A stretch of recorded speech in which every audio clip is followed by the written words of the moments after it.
Una entrevista que teníamos pautada para hoy y es Fabián Cardoso, es periodista, es el presidente de la Asociación de Prensa del Uruguay y a él le estamos dando las buenas tardes y la bienvenida aquí a De Fogón en Fogón. ¿Qué tal, Fabián? Muy buenas tardes, Andrés Correa te saluda. ¿Cómo andas, Andrés? Un abrazo grande de Montevideo para vos y para toda la audiencia de Fogón en Fogón. Tuve el gusto de estar con ustedes alguna vez en el estudio y bueno, ahora abrazarlos como se pueda en estos tiempos a la distancia. Ahí está, sí, es así nomás. Pensaba también de los tiempos, ¿no? Digo, Fabián también es del palo de la murga y digo, ¿cómo es pasar un año sin carnaval, no? Tremendo. La verdad que sufrimos bastante.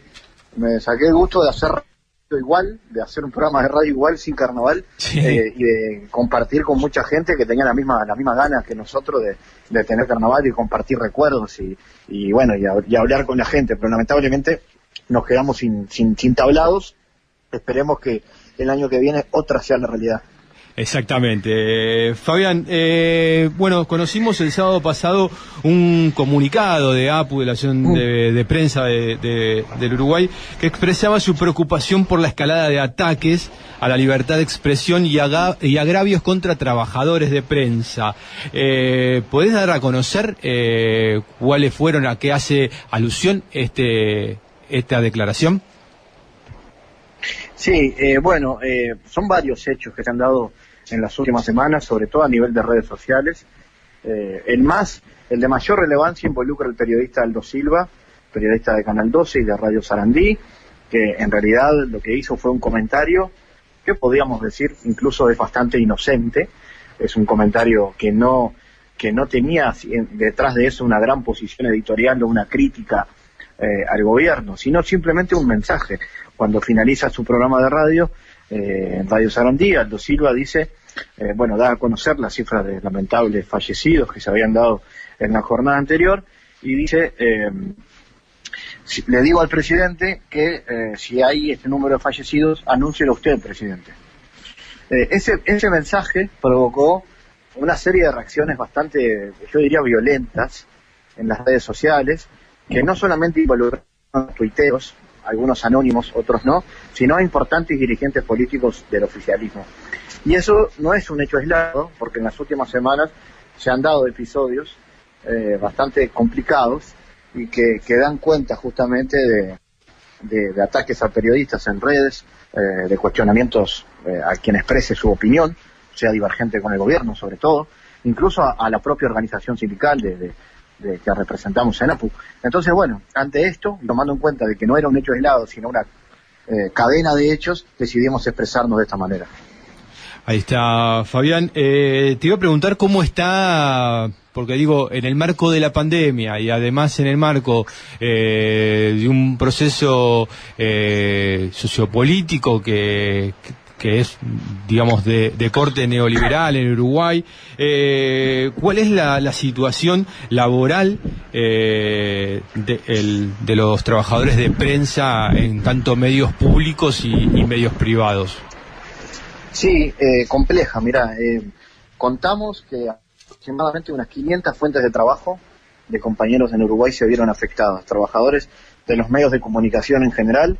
Hablamos de televisión, radio, prensa y televisión por cable, porque en nuestro sindicato también están trabajadores de la parabonados que no son periodistas, pero que son personal técnico, y que ha sido una de las tareas, uno de los sectores que más se ha golpeado en esta pandemia. Es una situación compleja, muchos envíos al seguro de paro, algunos importantes despidos, el cierre de algunos medios, sobre todo por ejemplo, el hecho de que el diario El Observador dejara de ser diario para pasar a ser únicamente un portal digital. Eso son también una consecuencia de la pandemia. Bueno, toda una serie de cosas. En el caso del sector prensa, el sector de los diarios y semanarios, además se han dado muchos problemas en el sentido de que muchas empresas están adeudando salarios y beneficios laborales. O sea que es una situación realmente compleja que hemos venido remando como se puede y bueno, y denunciando esta situación, pero donde el sector empresarial, como sucede también en otros sectores, muchas veces hace pagar el costo de la crisis a los trabajadores. Ahí está, y me imagino que también ha repercutido en el nivel de ingresos, ¿no? O sea, digo, de pérdida del poder adquisitivo. Sí. Bueno, como le pasó a todos los trabajadores, el acuerdo puente al cual se propuso este año es una pérdida salarial, claro, importante. Y en ese sentido, sí, como te digo, además no solamente está en la negociación colectiva compleja, sino que, por ejemplo, hay sectores, como te decía, el sector prensa, diarios y semanarios, que no han pagado el ajuste correspondiente en la negociación colectiva. O sea, es un descuelgue, como le decimos acá en los consejos de salario. Eso lo denunciamos en un comunicado que hicimos hace exactamente una semana, 24 horas después del comunicado vinculado a la libertad de expresión. Y bueno, y es parte de lo que estamos viviendo en Uruguay en estos tiempos. Fabián, te pregunto porque digo, para muchos de nosotros es deseable en democracia el intercambio, el debate de ideas y de opiniones, ¿no? Lo contrario a ello es el discurso de odio. ¿Podemos afirmar que en Uruguay se instala el discurso de odio? Está empezando a pasar cosas que antes eran más lejanas, ¿no? Esa idea de esa palabra que yo sé que hace bastante ruido, pero que al menos es gráfica, que es ese concepto de grieta, de separación entre sectores, de odio, de expresión, de cuando alguien piensa distinto, en lugar de debatir con argumentos, se utiliza el ataque, ¿no? Eso se da mucho, se está empezando a dar, sobre todo en las redes, y de las redes baja a otros sectores, porque luego de las redes surge a los medios. En los medios después empiezan a aparecer los editoriales, incluso de algunos medios de circulación nacional, donde se terminan habiendo expresiones bastante fuertes de odio al sector trabajador, y ahí comienza una catarata que es muy difícil de parar si alguien no define pararlo. Claro. O sea que sí, estamos en un momento complicado y de alta polarización que, insisto, comienzan las redes sociales, pero que permean otros sectores de la sociedad.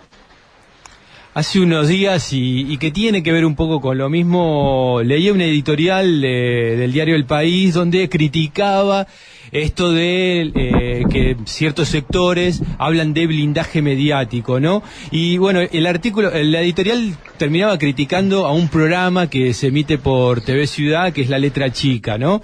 Y entonces te iba a preguntar si en Uruguay de alguna manera hoy los oyentes, televidentes, digo el público, digamos, consumidor de programas, de seguir a periodistas, opta por escuchar aquello que con lo cual le dicen con lo que está de acuerdo, digamos, ¿no?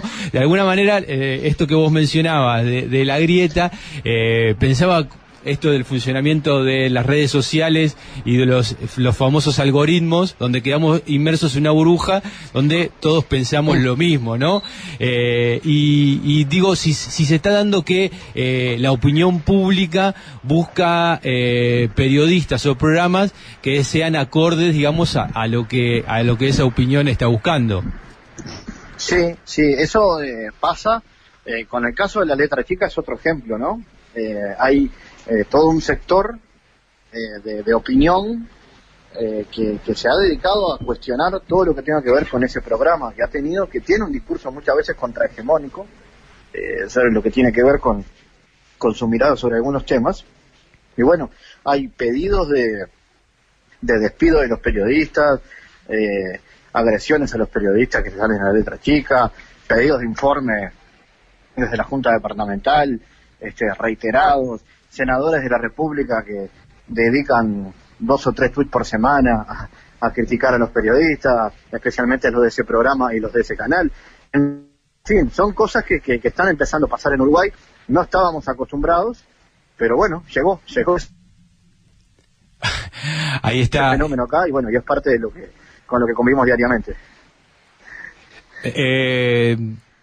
¿Y cómo digo, cuál es el último, esto te saco, digamos, un poco de tu rol desde la asociación, desde APU, sino más como la visión del periodista, digo, cómo se está viviendo estos momentos de crisis, el último momento de crisis que vive Uruguay a nivel sanitario? Bueno, complejo, estamos en cifras complicadas en cuanto al avance del COVID. Había una expectativa en los últimos días donde habían empezado a bajar los casos, siempre pensando en que estamos en el entorno de los 3.000, ¿no? Ayer volvimos a pasar los 3.000 y pico, en algún momento habíamos bajado a 2.000 y pico. Lo que no bajan son lamentablemente el número de fallecidos. Estamos en 60, 70 promedio en los últimos días. Y bueno, es una situación complicada, es una situación que va atado también a los reclamos que están surgiendo de muchos sectores sociales y de la oposición respecto a reducir la movilidad. El gobierno apuesta al tema de las vacunas y a que una supuesta reducción de la movilidad de estos últimos días va a producir una rebaja en la cantidad de casos en las próximas semanas. Atentos a eso, por ahora seguimos muy preocupados. Ahí está. Bueno, te agradecemos enormemente la participación, por supuesto el contacto. Decime dónde la gente te puede seguir, Fabián, porque vale la pena saber, digamos, porque sabemos que haces un programa a través de Sputnik y bueno, queríamos conocer y para que la gente sepa dónde te pueden seguir a través de redes, a través del internet. Bueno, sí, en la cuenta de Twitter, @facardoso, ahí estamos. Obviamente también tenemos la cuenta institucional del sindicato de APU, pueden seguir, @APUUY. Y bueno, y en la radio que vos mencionás, sí, estamos a través de la agencia de noticias Sputnik, con un programa que se llama GPS Internacional, allí en la web de las noticias, que bueno, recorre el espinal de América Latina y del mundo, pero sobre todo Latina. Ese programa se emite también en la programación de M24 los martes, los jueves y los viernes a 19 horas, así que en cualquier lugar por ahí nos estamos escuchando. Ahí está, Fabián, las gracias de siempre y bueno, y no va a faltar oportunidad para que pasada esta planadora te tengamos acá nuevamente en el estudio Patrick Rice de Radiográfica. Vámonos, un abrazo, espero, sí, es la idea es poder en algún momento volver a cruzar el río, que sabés que me gusta pila y además visitarlos por ahí, así que nos escuchamos y nos vemos pronto. Ahí está, pasaba entonces Fabián Cardoso, presidente de la Asociación de Prensa Uruguaya, que nos dejaba ahí varios temas que tienen que ver justamente con los trabajadores de prensa del Uruguay. No hay tiempo, no hay hora, no hay reloj, no hay antes ni luego ni tal vez. No hay lejos, ni viejo, ni jamás, en esta olvidada invalidez. De fogón en fogón, comunicación popular tendiendo puentes.